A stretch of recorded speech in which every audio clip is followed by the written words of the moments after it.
And I enjoyed social media. So I would post videos here and there. But yeah, it's so weird to like speak on the past because although I still have some similarities in who that girl was, it's just like not as accessible. That is Kyra Bruce, a content creator, TikTok community builder, and mother of two. With Ugandan and Jamaican roots and a background in broadcast journalism, Kyra built her platform sharing the unfiltered real side of motherhood, the routines, the chaos, and the quiet moments of self-questioning in between. It asks for everything. Your time, your energy, your hairline, your hair. It takes everything. Like, I say this not in a negative way, but before I never understood why some women would say that they wouldn't want to be mums. And like now I get it. I didn't grow up around young kids or like being around babies and stuff like that. So I didn't know what to expect, but now I'm in it. As a mother of two children, just 17 months apart, navigating life with a husband whose work keeps him on his own schedule, she reflects on the weight of what motherhood actually asks of you and why being honest about the cost is the beginning of truly caring for yourself. A good mother is someone who tries, because that's all you can do. Not every day is going to be perfect. Today, Kyra opens up about the identity shift no one fully prepares you for, how to stay connected to who you are while raising small children, how to find yourself inside the noise of everyday motherhood, and why showing up imperfectly still counts. I'm Ezinne Asinugo-Onyeka, and this is the Goodmother Series. Kyra, who were you before you became a mother? Who was I? Do you know what? I feel like I was just a little girl. I was still finding myself and still figuring things out. I feel like my husband and I, we were young, and then we got married, bought a house, blah, blah, blah, blah. And then it was like our life kind of just started. When you say you were young, like how old are you guys? I think 27, so not that young. No, that's young, because some of us are here at 35. Yeah, I don't know, like it felt as though my life was just starting, if that makes sense. So obviously, like I had gone to school, gone to uni, whatever, but I feel like that's just the build up. And then I hadn't been in a proper long job for a while. I was still figuring out what I wanted to do. What did you study? And then broadcast journalism. My husband and I, we've done the same course. That's how we met. But yeah, that was me. Like just trying to figure out life, you know? What would your friends, if your friends could describe you in 3 words, what would it be? Chatty, fun, and resilient. Why resilient? That's beautiful. I feel like whatever I've got my heart set on, like I just don't stop. If that's something I really want to do, then I'm going to try everything that I can to get at it and keep going. So yeah, I would say resilient. When you first imagined marriage, what did you think a day-to-day life would actually feel like? Do you know what? I think before I got married, I said to my partner's sister, I was like, yeah, I need to buy some books because I don't know how to be a wife. Like, all I know is mad because you're just a girl. And then all of a sudden, it's like, okay, married. And then my parents got divorced. So I didn't see what a husband and wife looks like in the house. So I was like, okay, so I just wanted to buy a book so I knew how to provide as a wife and just be like a good wife. But then my husband's sister was like, yeah, you don't need to do that. She was like, stop being stupid because he's marrying you for you. Like, he's not marrying you for this new person. So when she told me that, and I think also when you get married, you're marrying your other side's family as well. So I just wanted them to love me. I just wanted them to be like, yeah, like that's Kyra. I just wanted to be accepted into the family. So when she said that, I was like, oh, okay, so like I could just be me. And if she's saying that, then that's clearly enough for her little brother. So I was like, okay, cool. And then, yeah, so when we got married, I was just me. Nothing changed. When you say I was just me, I do know what is so doing this show, I've realized mums, when you become a mum, you find it hard to talk about yourself Yeah. in the most weirdest way. And so I'll be picking at it. So when you say I was just me, what is me? I think that's fair to say because you don't know me. So you're like, okay, yeah, I was just me, but who's Who is that? What does she me? do? What's her day to Yeah. day? I'm not gonna lie, I think I'm a homebody. I like to be at home. I enjoy, especially, I'm not being funny. We just bought a house. Why do I need to be outside? Let me enjoy this yard, you know? So yeah, like we were at home. I liked cooking. Listen to me now. I liked I liked cooking. I liked cooking. I like just maintaining my home. I like it to be clean. I like it to be tidy. Um, get my nails done, do my hair. I like doing girly stuff. I wouldn't say I was a heels babe, but I liked just maintaining all of that and just being a girl. Being a girl, you know? I like to pretend that I enjoyed the gym, but deep down I wasn't consistent. But I would try go. And I enjoyed social media. So I would like post videos here and there. But yeah, it's so weird to like speak on the past because although I still have some similarities in who that girl was. It's just like not as accessible.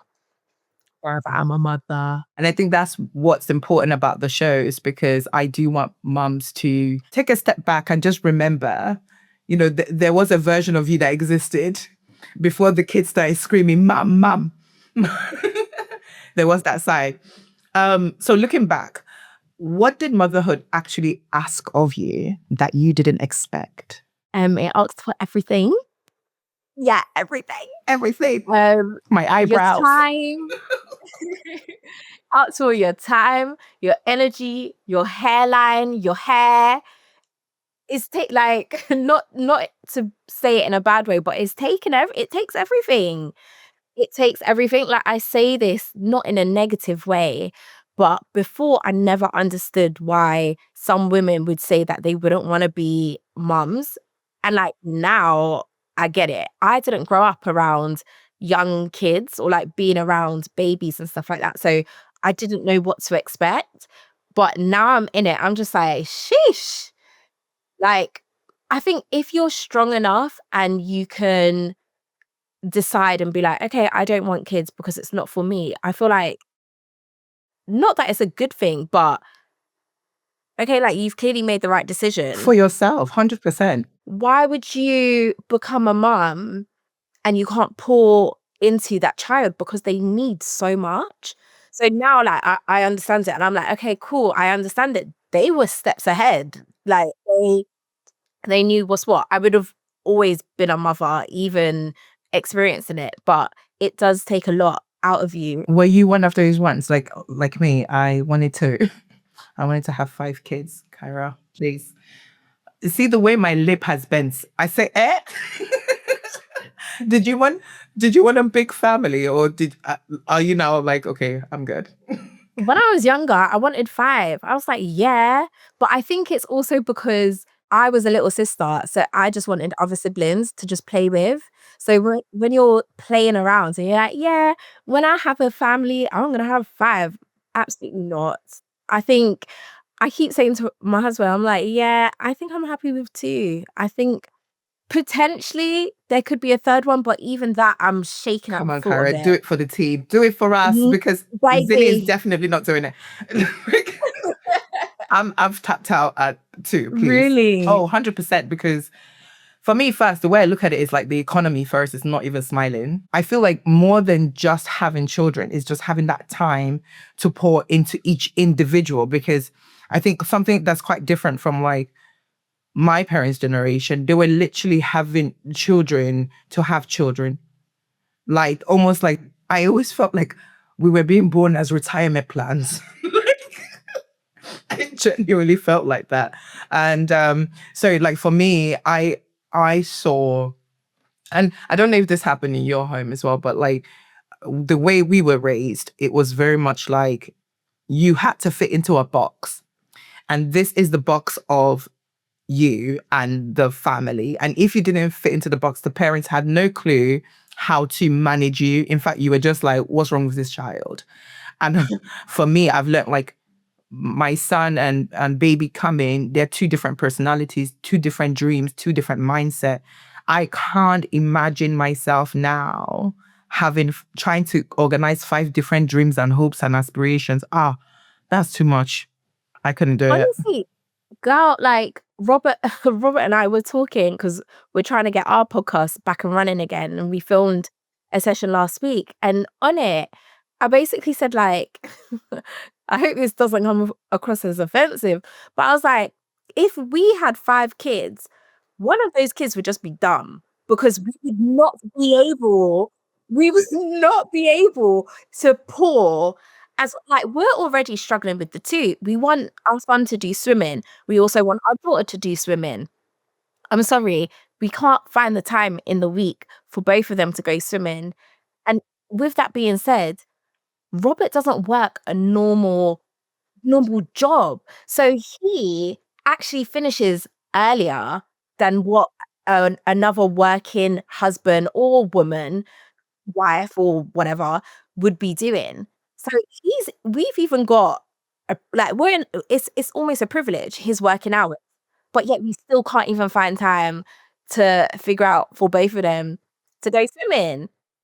I was just like, sorry, this is too much. Too much. Like actually too much. Like I commend the people that can do it and have this incredible structure.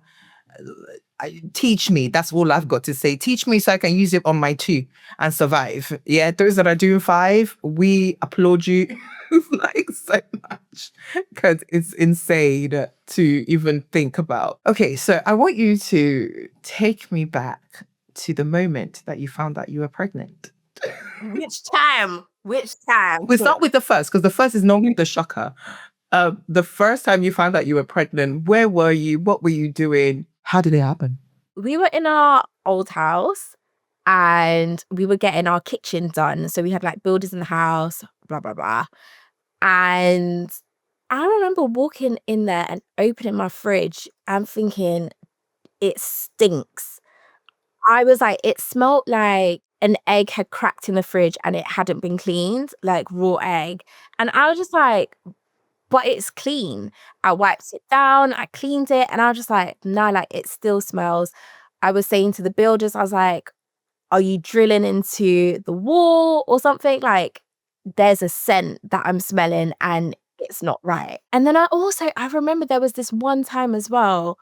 I think we were watching Glastonbury and I remember just saying to Robert, I was like, something's gonna change. Like I can feel that there's a change. I was like, have you locked all of the doors, the front door, the back door? Like something, when you just have a feeling like there's gonna be a change, there's a shift.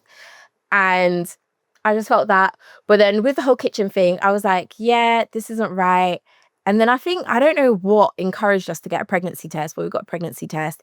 And I always said, like, if I'm going to take a pregnancy test, I will take it with my husband being there in that presence together. And we took it and we say, yay. Okay. And we said, yay. We say, okay. Yeah. Okay. But bearing in mind, I think our bathroom and our kitchen was getting done at the same time. So my husband would be going to the gym to have a shower. I would be doing like bucket, like water white. And I was just like, yeah, okay. When you're just like, this is actually crazy. He had to go to work that evening. He was doing evening shows. So when you're just like sat there with your thoughts alone, I was like, okay. And what were those thoughts? I wasn't upset. I was definitely excited. But when you're just like, wow, like my life's going to change. But also, as I said, I've not grown up around babies. So I don't know how it was going to change, in what way it was going to change at all. I was just completely delulu to it all. So I was just like, this is beautiful. This is exciting. I'm going to be pregnant. This is cute. I think I romanticized the idea of it because I was just like, okay, I'm going to get like a bump. Ooh. But yeah, it's more than just a bump. You know when they say a dog is not just for Christmas? I have a dog and I'm testament to that. Like I am highly under frustration at the moment. No, But you 100%. have a dog and you're about to have another baby. Girl, is this a big dog or a small dog? A small dog. Who am I to be doing a big dog? Ah! Like, who am I? No, a small dog. And then we just bought a house as well. So it's literally the most chaotic year, but the most blessed year ever. And you just have to, there's something about motherhood, and especially what I'm hearing is there's a lot going on because you guys are building the house, you're getting your house together, people are going in and out of your home. Your husband is still working because you can't stop working, can you? Especially with the kids. And then Even you're me, I was working. exactly. So you find yourself in this position. It's like you don't really have enough time to like sit in that moment because you're like, oh yeah, I have to start preparing myself. So do you remember? Because right now I am suffering. I'm 8 months pregnant. Girl, and you're doing this. Wow. You're crazy. Listen, I'm nuts. I'm not even joking. This is insane. I shouldn't be doing this. But I am 8 months pregnant. And I want you to take me back to your month 7th, month 8th of your first. What was your situation like? Because I know how I'm feeling right now. Do you know what? I feel with my first, do you know what? It feels like a distant memory. I'll put it to the side of me. But I think I was just over it. I was over it. I don't know if I was still working. I can't remember when I stopped working, but I remember just being so big. And my son he was due on the 3rd and he came on the 15th. So he was overdue. And I was like, this little homie needs to come out. Evacuates. Yeah, I was just a bit like, I loved it, but it was just getting a bit much, a bit heavy. And then I also just remember being at home and just waiting and just like, The countdown. yeah. And it's weird because I remember waking up and trying to have some sort of routine and then just almost thinking like, this is a weird way to just live life because I'm just, waking up. I'll be doing like English breakfast every single day because I just needed something to do. I'll be cleaning the kitchen and just like rocking back and forth, waiting for Robert to come home because I'm just like, the baby's due, but the baby's not here. And then we had done an antenatal course as well. And we were one of the last to have the baby. So like everyone is having their baby and you're just like, where my baby at? What is my baby? So you're saying, oh, like congratulations. And you're just like, okay, I'm still here. So I think that was quite hard because you want to enjoy like that everyone's had a baby, but also you're just like, where's mine? But to be fair, I think that was like month 9. I can't remember month 7 and 8. I didn't know, it's a blur. Trust me, I understand. I'm forcing myself. You're wondering why I'm doing this at month 8. I believe I lost myself with my first baby in terms of like my grit, my push, my energy. I think not you're not fully like letting yourself go, but like because I was just so like honed into I'm going to be a mother. I have to put things together. I am now somebody's mother. There's a responsibility to someone. I completely forgot myself. And so with this pregnancy, I said, come rain, come shine. I am going to do what I need to do for myself to ensure it took me 2 years to get out of that funk, which is nuts because I'm like 2 years of just looking at yourself and just looking like, who are you? Like, who are you? It's crazy. Did you go through that though? Like trying to figure out yourself? I don't want to scare you, babes. No, tell me. Tell me everything. Okay, the newborn stage with a second child is, for me, it felt different because you still have to wake up. You still have to there's a routine. Like, life must go on. which is good because it pushes you to keep doing stuff. Whereas with my first, I was like, I can't do a thing. Oh, I can't shower until my husband comes because the baby's just gonna cry when I put him down. He didn't really nap that well. But like I look back at myself and I'm just like, what was you doing? Like, what were you actually doing? Because you were capable of doing all of the above. And I look at myself now, like I'll be with the two kids going to soft play. I'll be with the two kids. I remember when my baby girl Rhea, she was tiny, and I'll be there with my son holding her at soft play, like What's the age difference between both? 17 months. What's your age difference? Good 3 years. Am I nuts? I couldn't. What? I will probably just break down and cry. Like, Stop. I literally, there's this lady that, and you know how you have your one year checkup. We went and I had a 1 year checkup with Ethan, and before the 1 year, you have like a 3-month checkup. So I could bump into her at these checkups, and at the 1 year checkup, my girl had a whole baby in her arm with the 1 year checkup. So I was like, am I, I said, please, sister, is that with the baby? She said, yes, yes. Oh, my God. Do you know what? In hindsight, 5 years from now, she's going to be smiling because those kids are just next to each other. But I could not, listen, me, I was about to give this children a 7-year gap. Like, I wanted to breathe. I said, I need to recover. No, but like, listen, was second planned, or was it like, yep, we're pregnant, we're going again. Let's do it. Babes, none of them were planned. None of them were planned. I mean, love them to bits. Great. Love that they're in my life. But like, I'm just not responsible like that to be thinking. But yeah, they were not planned. But after I had my baby girl, I said, yeah, we're going to find out contraception. I was always like, not against contraception, but I was just like, I don't need it. I don't need it. I'm But with you on that we one too. need it. We need it. And I'm getting something that cannot give me another baby. Oh, okay. Listen, we hope and pray, because my aunt just told me this odd ass story that I was just looking at her like, firstly, my aunt's stressing me out because she keeps praying that I have twins. I'm like, stop. These your prayer needs to stop. First. And then secondly, she told me a story about this elderly lady that was like, her job was basically teaching people contraception and how to prevent family planning effectively. And she was like well older.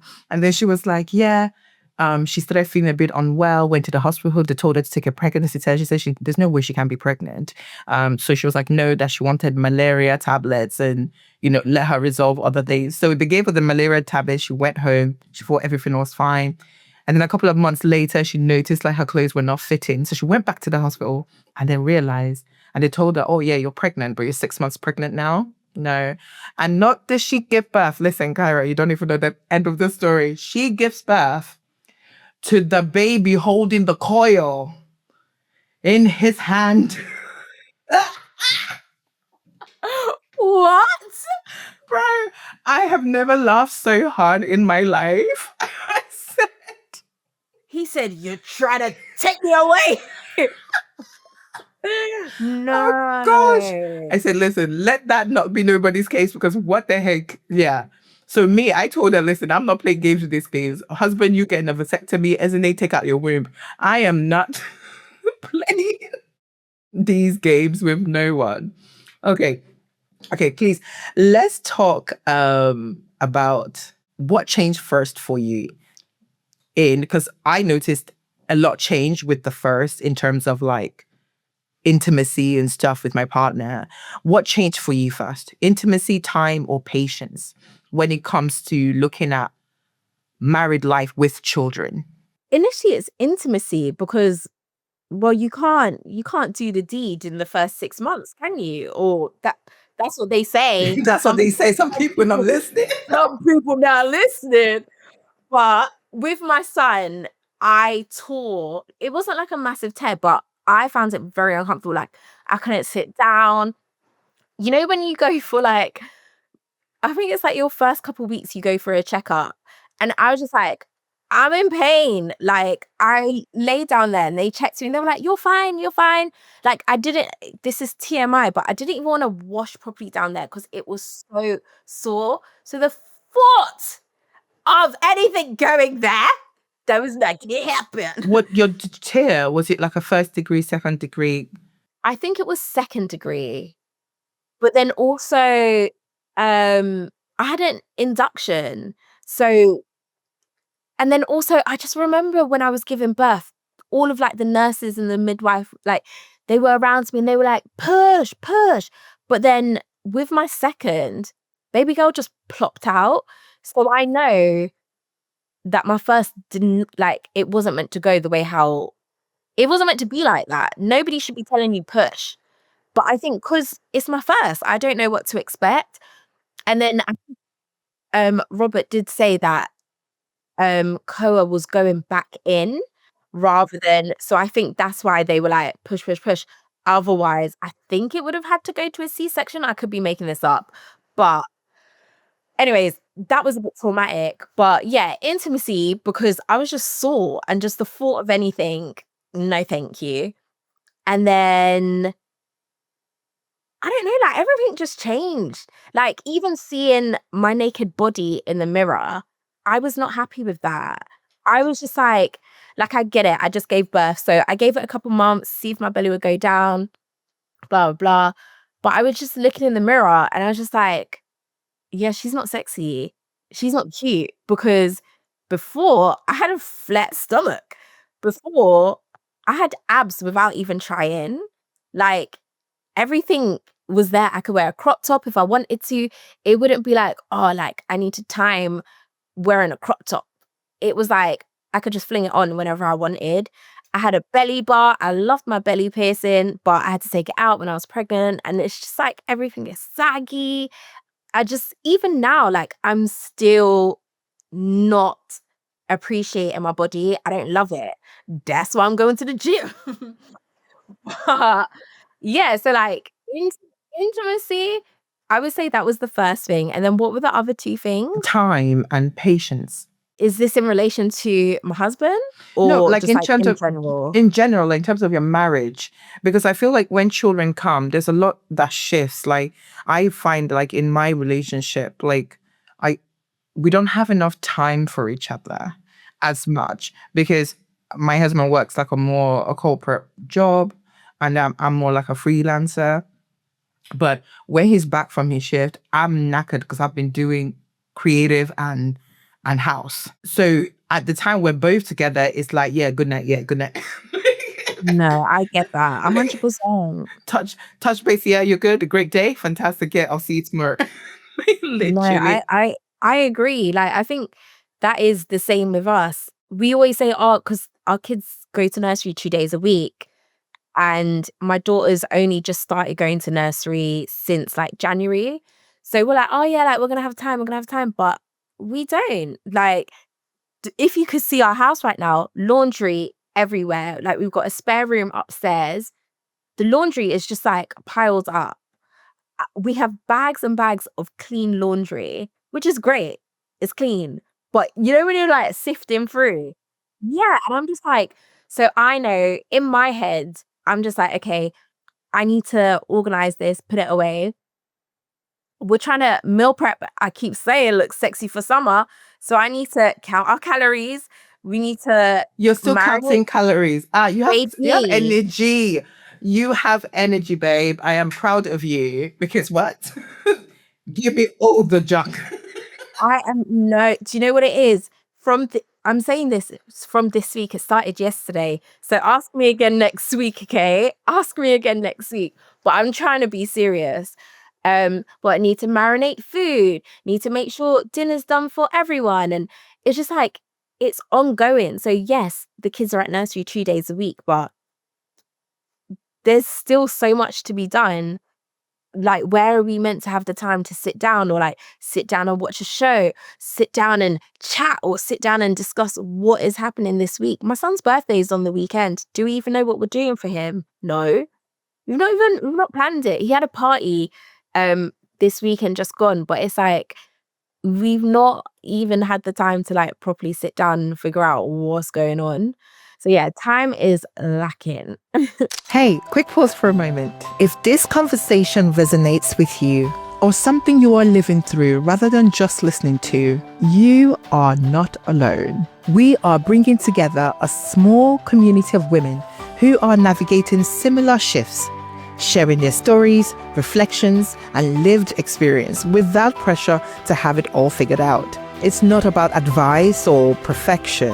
It's about being in conversation with people who understand the change. If you would like to be part of that space, check the link in the description or scan the QR code on screen to join the community. Now, back to the episode. You know, sometimes I always say, like, I wish there was like more hours in the day because it feels like I could achieve so much more. By the time you blink, you have to go pick them up and you're like, oh, I know some mums would judge me, but feel free. I'm open to be judged. But I drop my kid off at like 7:30 a.m. at the nursery, and I don't pick him up till 6 p.m. Listen, you are there the whole day. Does he go Monday to Friday? No, I do 3 days. Listen, I want to see you too. Like, I want to spend some time with you. But no, I do just 3 days, but 3 full days. And then what I do is in that 3 days, that's my work period. And I don't bother with house. I don't bother with those 3 days are Ezinne to grow herself, grow her career, still have a bit of herself in the picture. Then listen, the house has me the remaining 4 days.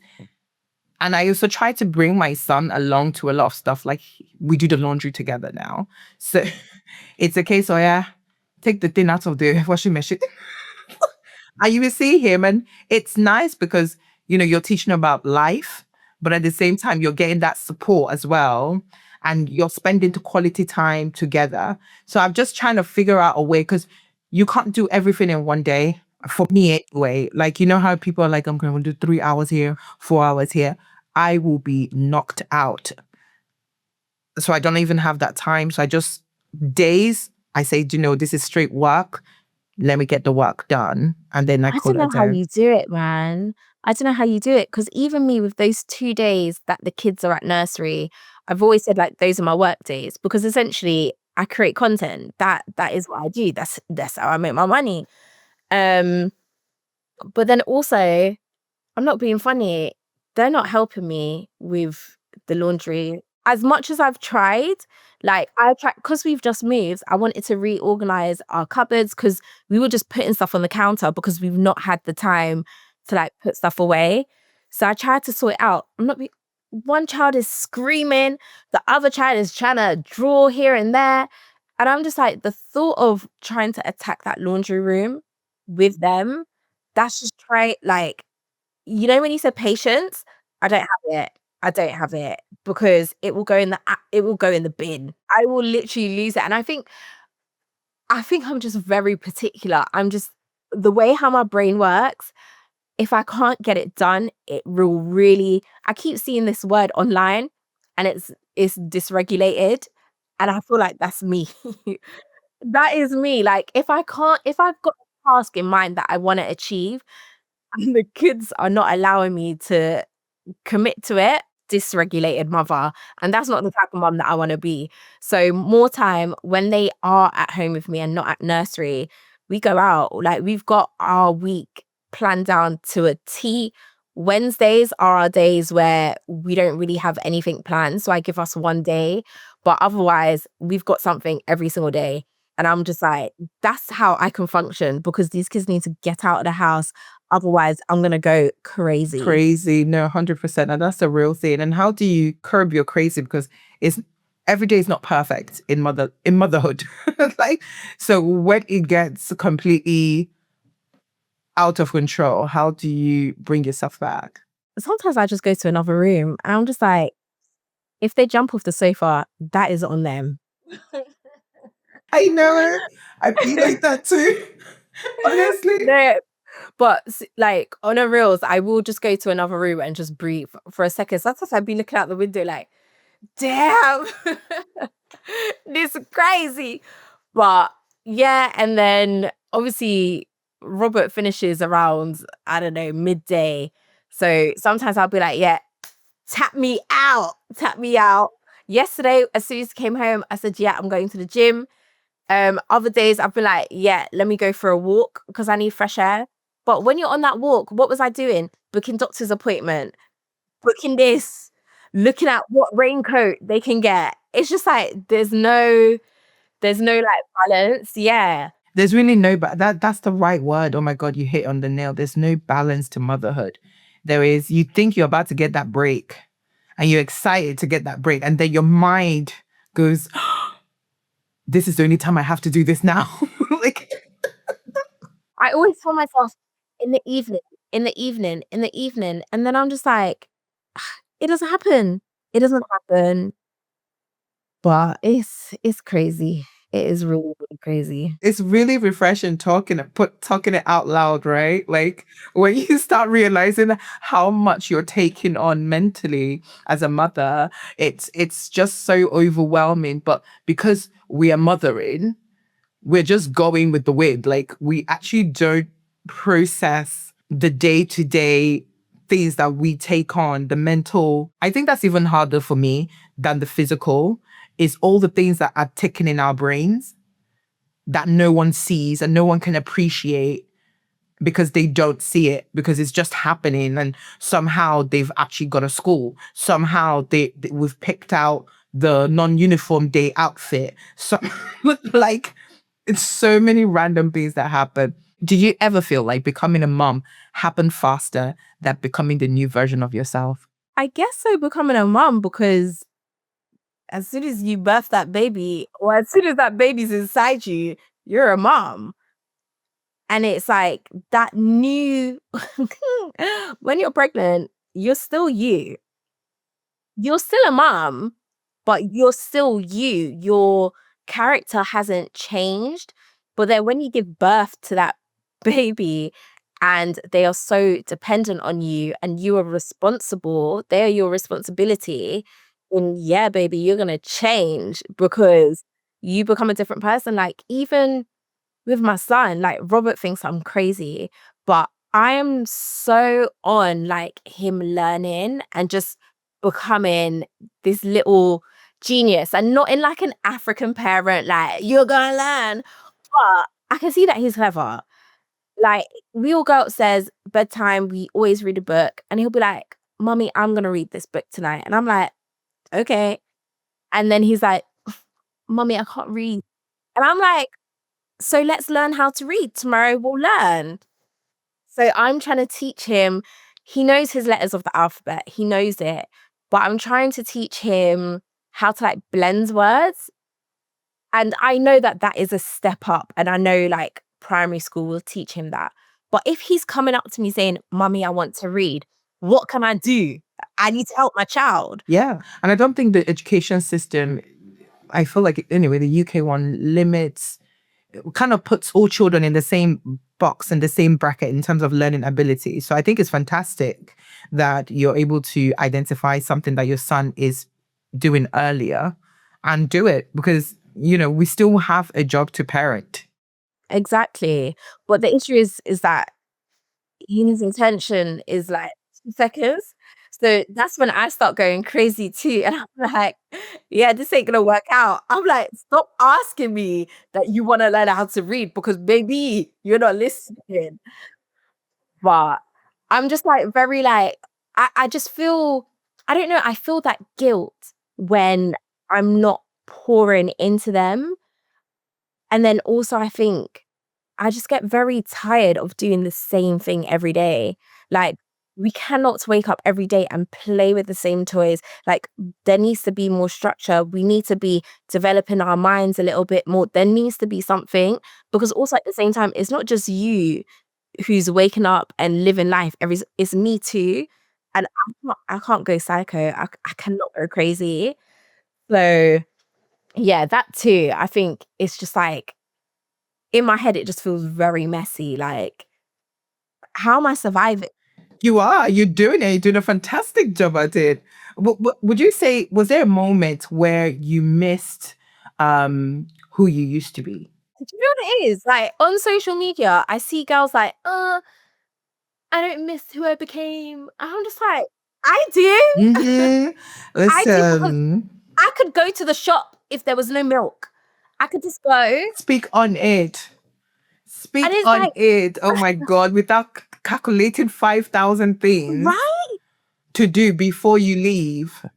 Yesterday, I wanted the kids to have rice for their lunch. We were going playgroup. I said, ain't no way am I stopping with 2 kids, going to the shop to get rice. I said, we're having pasta. We're having pasta because pasta is at home. Yeah, I miss the girl. I miss her. She was skinny. She had a little Listen, she booty. could just go on holiday.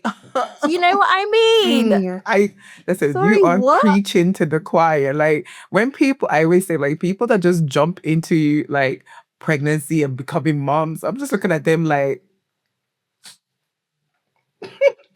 are you sure you want to just dive there? So now all my friends, they're like, if you want to get a real insight onto motherhood, talk to Ezinne because she's not hiding anything from you. She will tell. So you can make a decision with like full chest and exhale with your eyes open because the most basic thing, you just be like, yeah, let me just sit at home.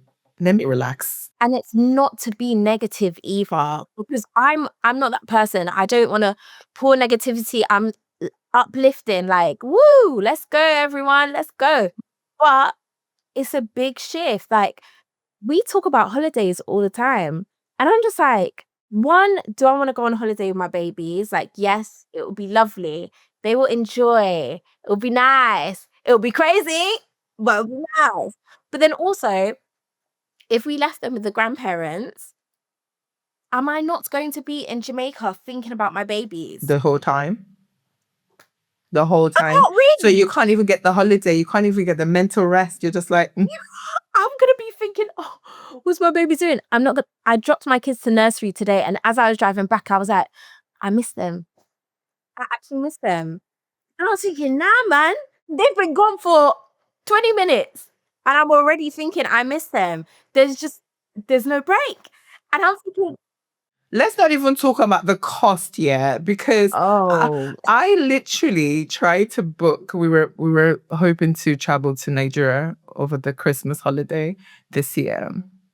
And I looked at the flight this year after baby's born, after baby. So now we'll be a family of wow, 4. yeah, you crazy. I said, the way, and this is a big family celebration we're meant to be doing. And I literally scream much the cost. And this is about over £10,000 this trip will cost. I scream much the cost and I sent it to my family group chat and I said, I will be virtually attended. Oh my god. So just so you know, this is why I will be zooming into the event because it's not my portion to pay this. What do you mean? I said, every time I think about, I'm like, No. It's too much. no, It's too much. absolutely. So your husband is obviously a very public, is in a public career. How do you say like you protect your relationship when with your partner works in an outward facing and quite demanding role? I don't really protect it, babes. If I always say to him, if you're gonna cheat, flipping cheat. Let me know early so I can bounce. But he's not like that anyways. And he always says, Kyra, don't say that, don't say that. But I'm just like, I don't know, like that's his job. And do you know what? We trust each other. Do you know what? I chose the right guy. He's not one of them guys who would be pouncing on girls or whatever. Like that is just not him at all. So I don't worry. Sometimes when I big him up online, I'm like, yeah, but girls, remember, like that's my man. Like as much as I'm bigging him up, doesn't mean you should now go to him. But also at the same time, like, I don't know, I just don't think it should be a thing that any woman should have to worry about. If you feel that feeling or you're worried about that, then something's wrong. And especially when you've had children, like anxiety can go off the roof. Like, I can't lie. Like, obviously, my man's seeing me like I'm there jumping up and down on stage. I look good, like packs on display. So I've never been so like insecure in my life where it's like weight gain and stuff. And, so one of the things he really did well to like help me just calm my spirits was he was like, babe, he wrote down all his passwords and just said, just anytime you feel like you need to take a moment, just feel free, And for me, I've never checked, but it cracks me up because I know he's giving me that like reassurance, and I didn't realize I needed that reassurance. What does a support actually look like between you and Rob? I don't like Robert. He's just a great guy. I think in similar aspects that you said, like he's just a people person. I've always said that about Robert. I'm just like, I don't know how you're like, how are you chatting to someone?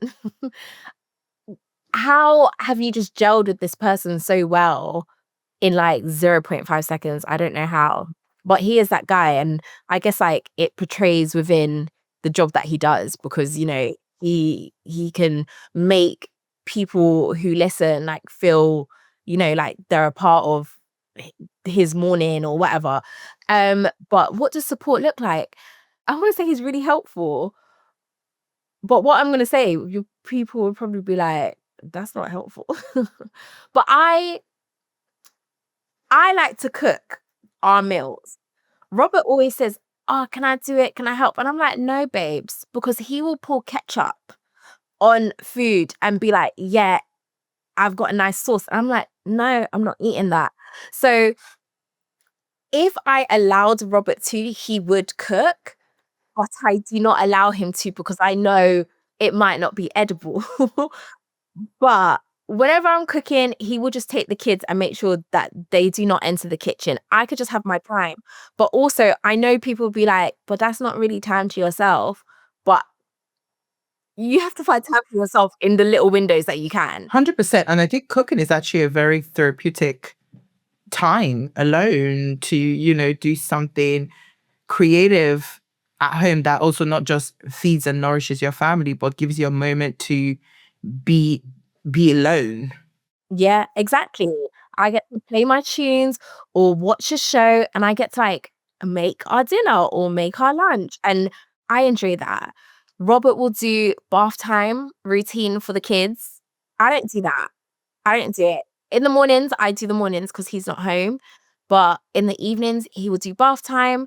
We've just got a routine. I will clean the kitchen. He will take the kids one by one and he will wash them. Then I will do bedtime routine where I read them a book and they're in bed and then they'll sleep. Like we've got a system in place and it's taken us a while to find that system, but very much because I like to be joint at the hip. I know some girls look down at that, like, you don't always need to be with your man, but Why not? yeah, why not? And I think even me, like, even when it comes to friendships, I like to be close to my friends. Like, not I don't need to speak to you every single day, but I want you to feel like a sister. And whereas with Robert, like he's my best friend, he's my husband, he's everything wrapped in one. So when we had our son, I was just like, we have to do everything together. So whether it's bath time, like we are bathing him together. Like I just wanted us to do it all together. But then now that we have two, I know that that is crazy and it's not possible. And we have a house that we need to run and function. So we found like a routine, etc. So yeah, like he's supportive. Like if ever I need a break, he'll be like, "Yeah, cool, like let's go." Or sometimes he'll just be like, "Yeah, I'm taking the kids." He wouldn't even tell me, "Yeah, he's taking the kids, he's taking them soft play or wherever." It's just a healthy balance. What does your partner do? Because me too, let me get some tips. No, in terms of support, so my husband cooks a Oh, lot. really? Oh, He's the chef. he Okay. is the chef blah blah. Like he can throw down. It is scary. Like it scares me because I'm like, Ezinne, get it together. Like this, Get it up, sis. get it together. No, he's so good at cooking. And to be honest, he's quite good at everything. So the only thing like similar to you, we have a balance where is okay, if he's working, I know I've got to take Ethan to school and then I'll do that. But like when he gets home, even though he's done like a 12-hour, 14-hour shift, he will always want to do bath time with his son. And I think that's commendable because some men can come back and they're tired from work and they're like, okay, you do it. But he literally, he enjoys it. Like for him, he has to have time with his son. And it's really, really nice. I think the way we've kind of is like he does a lot of the heavy lifting and I do a lot of the mental lifting. So that's kind of how we've kind of like separated it for ourselves. I think support looks different for everyone. I think he supported me emotionally. I think sometimes like I didn't realize, like I was saying earlier, I didn't realize I would become insecure about postpartum insecurities kicking in. And he's really softened the way I view myself as well. Like, when he would tell you like, oh, okay, no, you don't need to worry about that. Or, okay, you want to eat healthy, don't mind, I'll make you something but you will like it, but also not adding the pressure. Like support can also look like, some men can be like, you're fat too. You just I was like, no, babes. like, some men can be really intense with like trying to force you to like snap back and be something that you're still trying to figure out. And not to say he's perfect, there's no perfect marriage, but I think that emotional support is always nice. And something I've never really had is someone secure, like security. If you meet my man, like you're just like, nobody can challenge it because he's always like there ready to like, he's ready to fight anybody that tries anything. Like, so you don't even say anything left to me, like, so, and that support really makes me feel like I can be a woman. I can be a mother. I can really bask in motherhood and focus on that than trying to do a lot of the heavy lifting. Like he takes that away from me. And yeah, so it's really nice. We're about to celebrate our 7 years of marriage. And Oh, wow, honestly, it wow. feels like year one still. Like it's fantastic. So yeah, That's amazing. marriage is Congratulations. awesome. Thanks, girl, we're doing this. Oh my God. How long have you guys been married now? It will be 4 years in November. Wow. How do you guys stay intentionally connected then? I couldn't even tell you. I feel like since having kids, it's just very blurry. Like, try to do date nights, but it's just, it's a bit hard. How do we stay connected? God knows. But I feel like it's all right. Maybe you need to ask Robert. It could be slipping down the drain for all I know. But I think we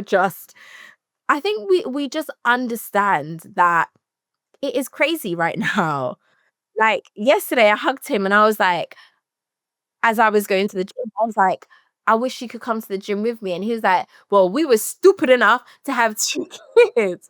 But it's like we both get it. We both get it. And I think it's the understanding. And I think it's pouring into each other's cups. Like we might not be, like in each other's pockets in this period of time right now, but our focus right now, as I said, it may change next week, but our focus right now is to get fit, get healthy, blah, blah, blah. And he went football yesterday. I found time to go to the gym, but also by doing that, we're pouring into ourselves and we're letting ourselves be the best versions of us. And we're also having our own time too. So yeah, like when you have kids, you can't you can't spend time together because the kids need you. But if you can have that individual time, then that's good, and you're pouring into your own cup to make you be a better person. Because when I came back from the gym, I was hugging my son. I was like, I love you. Whereas before, I was like, boy, get out my face. We definitely need time apart from the kids, man. Because like sometimes they just be like, yesterday I was just like, why are you on my head? Like, I'm trying to understand why, with all the space in this house, it's on top of my head that you feel you want to sit down. That's what they want to do. That's why at 7:30 a.m. they're shipped to school. Because Girl, I'm not being funny. You and me both. You said 7:30. I said, yeah, we're out the house by 7:15. 15. Oh, Kyra, that is the I time. Bye. know. Bye. I will see you at Honestly, 6 the p.m. only thing that is different is we pick them up around 4:35 because dinner and bath time, bedtime routine, so they can be asleep for 7. Okay, if I pick them up at 6, it's too late. They're already cranky. That's a very valid point. But me, I'm just like, every last hour And I hear it. counts. Really Maybe counts. if nursery provided dinner, they might be there the extra hour. In fact, if nursery provided overnight camping, listen, we might just, as long as they give me a camera, because I trust no one with my kids. Exactly. Even me, I'm just like, you know what? We went to go view another nursery because we had moved house. We were like, oh, like, are there any local in the area? And this nursery told us that they only send 2 pictures a month.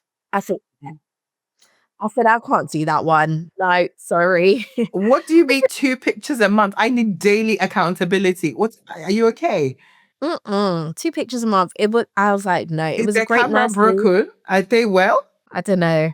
But yeah. That's crazy. Well, you're raising 2 small children while you're building your home, renovating your new home, and that's a lot of pressure in one season. Did that stress ever spill into your relationship? I want to say it did, but I'm trying to remember how it did. Well, firstly, whilst we were building the house, we were living at Robert's parents' house. And there were 10 of us. 10 of us in a house. So that was hard within itself. Robert was sleeping on an airbed in the living room.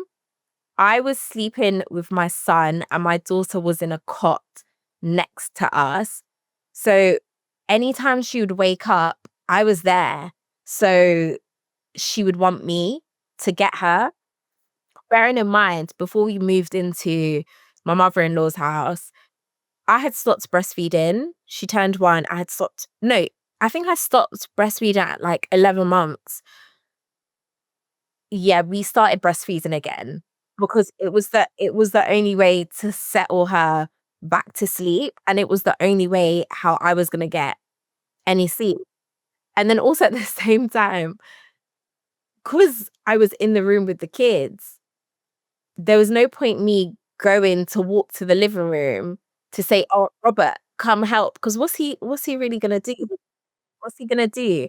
So I think it was very like hard because it was just normal routine was no longer implemented. And then also when the kids would go to nursery, my daughter would stay with my mother-in-law on those 2 days. And then that would just be like the time we would go to the new house to like do everything that we can. So it was just like, it was intense, and we had to make decisions like, how do we want the bathroom to look? And you want to rush the decision, but also you want it to be nice. So you also don't want to rush it. So going back and forth and like making sure it's the right thing, but also I'm quite indecisive. So it's just like I guess it would be annoying for Robert, like, are we sure we want that? Or actually, I don't want those tiles anymore. Um, but yeah, like it was tough, but I feel like we handled it quite well. Like this is when we were in our big back era, but we would on a Friday night, we'd be like, oh, please, auntie, please can you just look after the kids? They were down for the night. And then like we would maybe get Chinese and we'll just eat it in the car and watch a film because we didn't have Robert slept in the living room. That's where everyone was chilling. we didn't even have time to talk. So, because everyone's there, and it's not like we had anything deep to talk about, Yeah, but but just that alone time as well is or like just a important. conversation without other people involved in Just themselves, looking like, what are you right? saying? Yeah, or like it would become a group conversation, which I don't mind because I literally love his family. But it was just like there was no solo time. So yeah, like it was intense, boy. It was intense, but What do you think that experience teach you about teamwork in your marriage? yeah, like it definitely taught teamwork. It's just like at the end of the day, we both had the goal that we want to build a great foundation for our babies. Like I grew up on an estate. Ain't no way did I see a house. The house that our first house, that was a dream. The house that we're in now, okay, like some of the rooms are a bit crusty because it's still work in progress. But if we can get this done, then we've built like a good foundation for our babies. And it's not to say that like my parents didn't, because they done everything they could. But Robert and I both have ambition and a goal to build our kids the best future. And that's the sort of person that we are. So yeah, like we both worked together to make sure everything was good. So wait, do you mind me asking, are your parents still working? My dad is retired. My dad is turning 80 and my mum's just turning 70. What they do, my mum's a vicar. I live a weird life. Like, Wow. And you're out here come shaking on. booty on the stage. You know, probably one of the most challenging phases of my life was like being a vicar's daughter and being in the creative field was so hard because I couldn't understand this constant desire to be in the dance world. And, you know, your mom will be preaching. And then you have your aunties and uncles looking at you like, what are you doing? You know, but I left the church for like 5 years. I left the church and I just did my own thing. I traveled the world. I focused on my career. Probably the most success I have reached, but also the hardest decline I also experienced. And then I got to the bottom, you know, when you're just like, I have nothing, like I'm tired. And I prayed and I asked God, like, listen, why do you keep putting this dance stuff near me if this is not what you want for me? And, you know, I'm actually tired. I don't mind finding a corporate job, like, you know, and God said, I sent you there, but you think you got this by yourself. And that hit home. It's like, he was like, oh, you have like 70,000 followers, but you never speak about me. And I was like, oh, fair. That's a fair, that's a fair judgment, you know? And so I started being more vocal and I started finding my own personal relationship with God instead of what my mother taught me about God. And then and everything clicked. And I remember saying to God, like, listen, God, if dance is what it's meant to be, I need a sign. I need a sign to show me that this is, if not, I'll go and get a job. I don't want this stress in my life, you know? And it was like 2 days or 3 days later after that prayer. And then that prayer wasn't even small. I was in tears. I was bawling my eyes out. I had had enough. And I got a call from a client in South Africa and was just like, hey, Ezinne, we want you to work on this commercial for us in South Africa. Our budget is not that great. It's just £15,000. Sorry, what? I said, God, I take this as this is the sign, you know. So ever since then, I never looked back. I never looked at my mother's opinion or my father's opinion. I always just looked to how God directed me and my life changed. And that's literally why I still do what I do. Because in my mind, or what I understood from God is like, I don't want you to go to where it's perfect to talk about me. I want you to go into places that is dark and be the light. And that's my understanding about my relationship with God and my calling and my purpose. So yeah, so that's really why my mom can be a vicar and I can be this person. And it works for my relationship with God. I don't know if it works for my mother, but I do not care. Yeah, I mean, You're your own person, so 100%, 100%. It took me a while to get to this space with God, but it's been wonderful. You know, it's a wonderful oh, well, I'm experience. proud of you for getting there, girl. And still like doing your dreams, because God will place you where you're meant to be placed. Absolutely. Like that is the realest thing, babe. Like 100%, no matter, even like falling into this motherhood space, like I have felt like this has been what I have been prepped for, to be a mother, but not just to be a mother, but to create a space where mothers can almost be completely themselves, like no judgment, because we don't get to talk about our emotions much. We just roll with the punches. So speaking about talking about the things that we want to put out there, so we have a section of the show called Stop Doing That. Kyra, this is the part where we inform the public of what they need to just stop doing. What is your pet peeve that you've been experiencing in motherhood that you need to tell the audience they need to stop it? I will give you one from mine. This happened today. An example of one. So my aunt sees me and goes, "Big belly."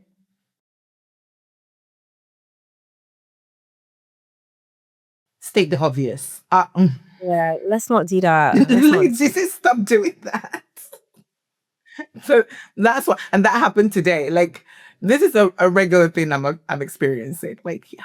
I think like just commenting on kids and like just oh, they're really skinny, or oh, they're quite like I've had like comments on like the skin color, and I'm just like, let's just stop that. Let the child be a child, and even it's not just a child. Let the human be a human, because if that is them, that is them. You know. So I think we should stop that. 100%. So we have some moms that have written in for you. I'm gonna read you some of their notes, and they have questions for you. And just weigh in. This is not for you to advise them. This is more like your take, your own personal lived experience, and what you would do if it was you. Are you ready? Mhm. My husband and I love our children deeply. But if I'm honest, our relationship feels like a project management system now. We talk about childcare, bills, bedtime routines, and schedules, but we barely talk about us anymore. Sometimes I miss the version of our relationship where he looked at me like a woman, not just the mother of his child. My question is, how do you get the spark back when your relationship has turned into logistics? I was in that situation, which I feel like we can all be. Well, as a mother, we've been in that. You just need to schedule that time, whether it's a month in advance. Well, it can even be 2 months in advance, okay? Because childcare is not always there. But you book that date. It could be a home date. It could be an evening date. But all you need to do, you dress up, you look good. And it's not even looking good for your man. It's looking good for yourself. Okay? Because it's not every day you put on makeup or you put on the bare minimum. But you need to look in that mirror and feel like, yeah, she's a hot stuff. I could turn everyone's head. Yeah. And then you go out, you have a nice little day out with your partner. And let it be a whole day. Okay.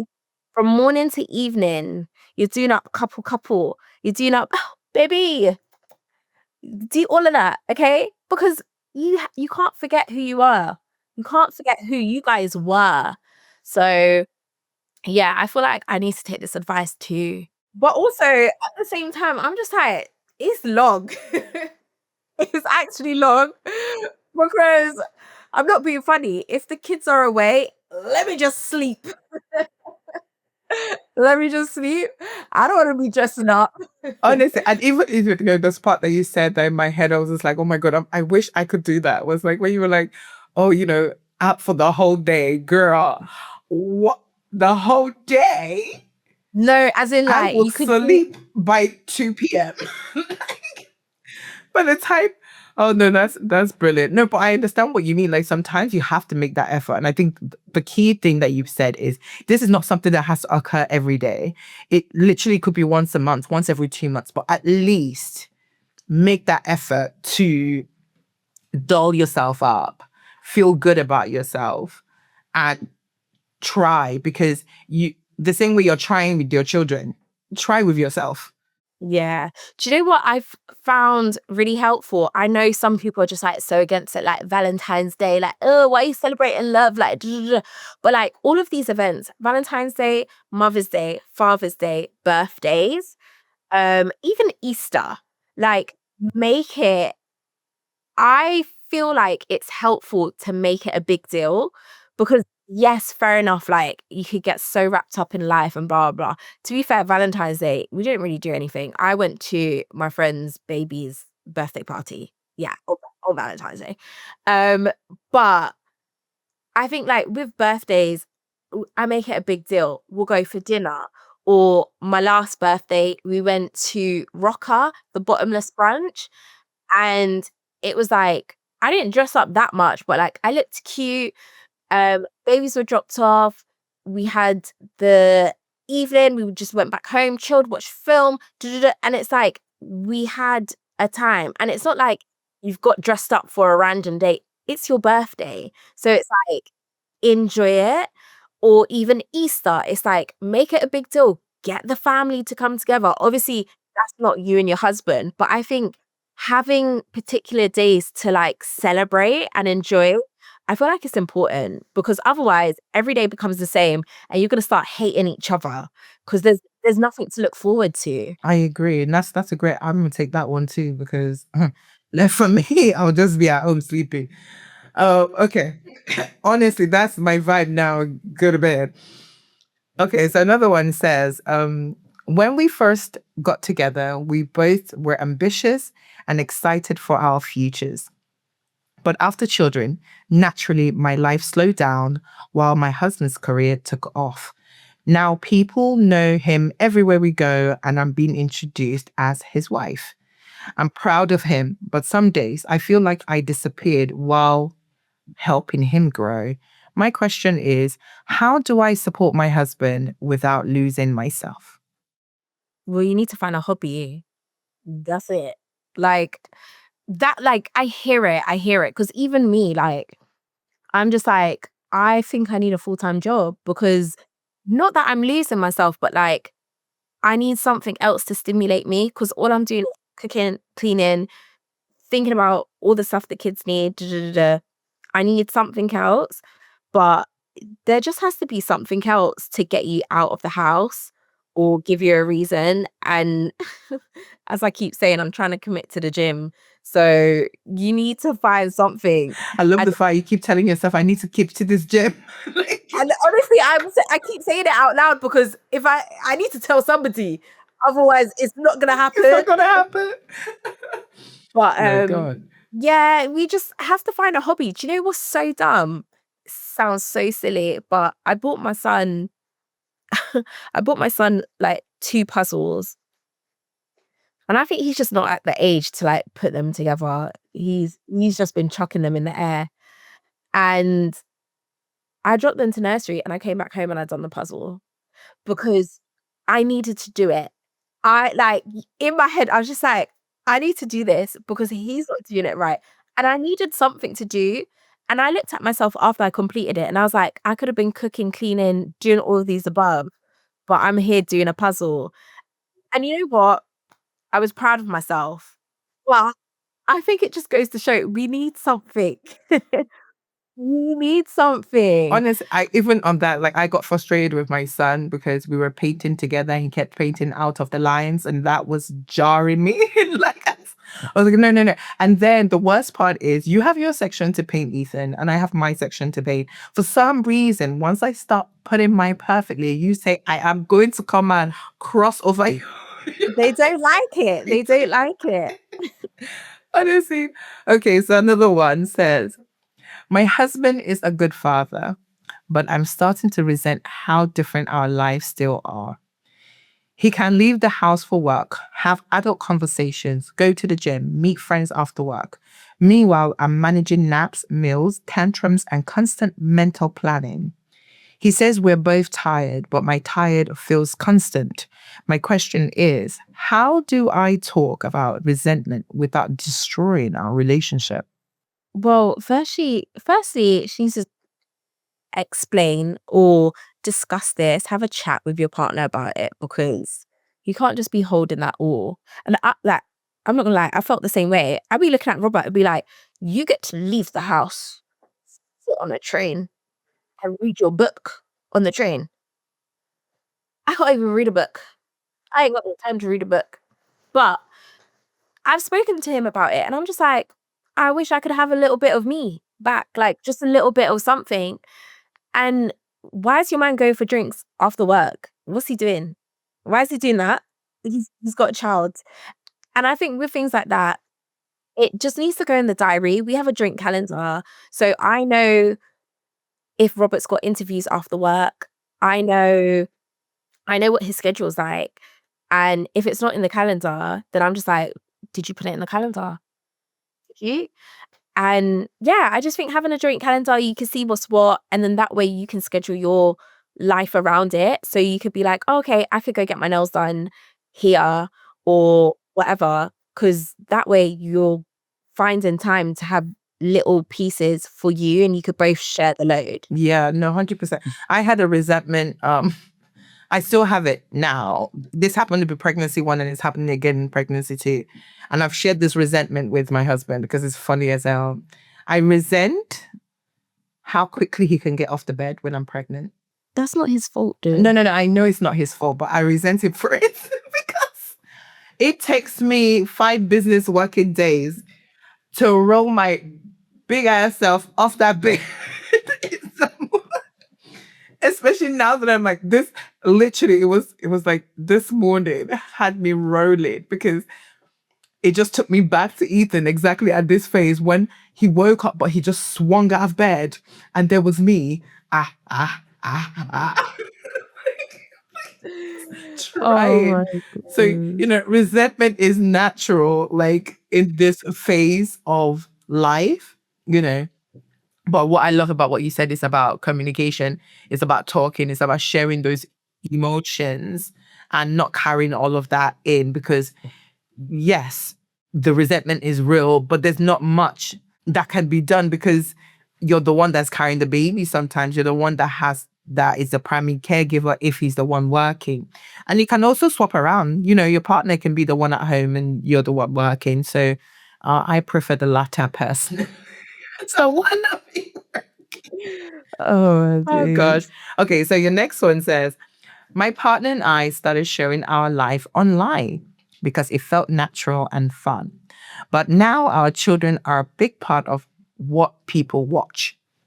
Brands want family content and the audience loves it. The problem is I've started to feel uncomfortable. Like our happiness moments are slowly becoming content. My partner thinks it's harmless and part of building our future. My question is, when family life becomes part of the brand, who decides what should stay private? I don't know. It just has to be a joint conversation, isn't it?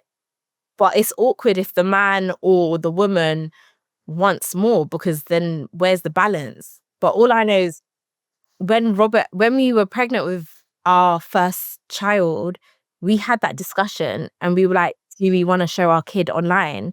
And we were both in agreement that we didn't want to. So we had that conversation from early.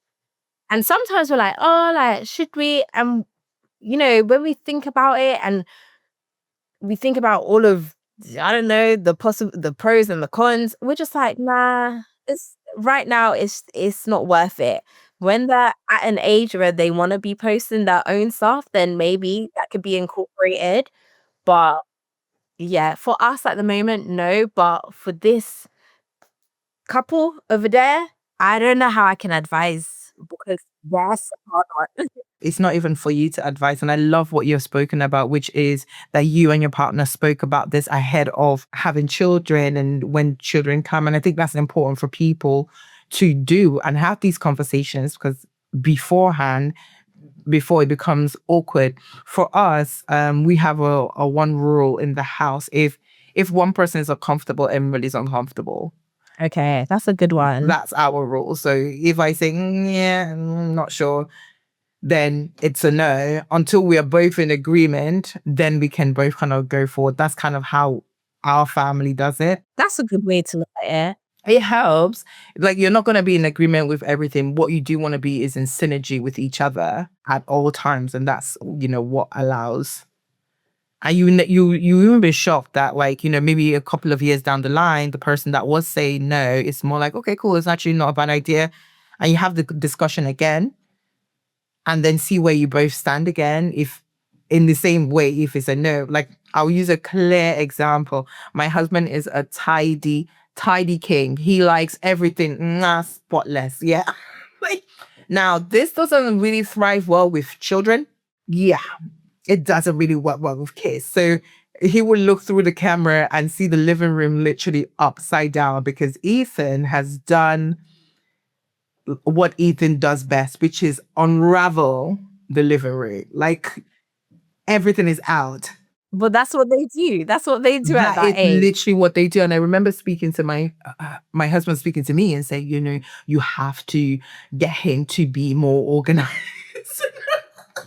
And I was like, I'm not sure if I know how to do that. I'm going to try. So the whole day, I'm literally running after this kid, like left, right, and center, trying to make sure the house is put together, And it just happened a few times. And another time it happened, I called my husband and I said, I want to show you something. And I took a picture of what my son was doing and sent it to him. And I said, listen, this guy is not just creating a mess. He's building. He's creating, there's something in his mind that he's using these cushions to actualize. What I can promise you is by the time you get home, the living room will be put in order. And then also he will support in putting the room in order. Yeah. And he was like, okay, that he's okay with that, that nature now. And that actually helped because if I went with not speaking, it wouldn't have worked. But giving your perspective can also make that other person kind of change their mind later on when they're a little bit more comfortable. So that's what personally we do in our home is talk, communicate. But if one says no, it's a no in this house. It's like, okay. And it works for, if I say no to something, it doesn't happen. Like, it's everybody's voice is the same, honestly. Okay, so we have a section of the show where we talk about supporting mothers. So we want to ask you, what are you currently building or working on that you would love for people to support you on? At the moment, I'm building my social media page. I mostly post on TikTok and I mostly talk about motherhood and I mostly post lifestyle content. Like, I'll post like a vlog of our family doing our regular stuff. And I'll usually like pose a question or whatever. I'm just like, what is this in motherhood? And you know what I like about it? It generates conversation amongst other mums. And it's like, it's my little community where I feel safe and we all talk and we all help each other out. Like the last video I posted, I was like, do I really need to be doing a third birthday for my son? Does he really need it? But it's like you're seeing all of these different discussions and it's like you've got mums who are older who've been there, done that, or you've got mums who are in the same scenario and they're like, like, I don't know if I should be doing it. So it's a nice little community and a hub. So yeah, I guess I would say support that because that's building me and my family, but also it helps me stay sane creating content. So if you want Kyra to be regulated, then guys, Support Kyra's regulation, guys, please. It's necessary. We need her smiling and happy. And just to close the show, we like our guests to close the show for us. So you have to finish the sentence, which is, a good mother is. a good mother is someone who tries. Because that's all you can do. Not every day is going to be perfect. Not every day is going to be top tier. Not every day is going to be as you have envisioned, but as long as you tried and you attempted and you've done your best, then you're a good mother. That's it. That's it. Yay! I love that. That is fantastic. Thank you so much for joining us and being so open and being so loving and sharing, honestly, because we don't know each other. So this is actually fantastic, just getting to know you as well. So, thank you so much for joining us. And I can't wait for everyone to listen and support. Remember, we need to regulate her. We need to go follow that. Stop. Thank you so much, and we will speak to you soon. If today's conversation resonated with a change you are living through, consider sharing it with someone who may recognize themselves in it. You can follow the show wherever you get your podcast as we continue building an archive of honest, culturally rooted stories about identity, body, and becoming. I'm Ezinne. See you in the next episode.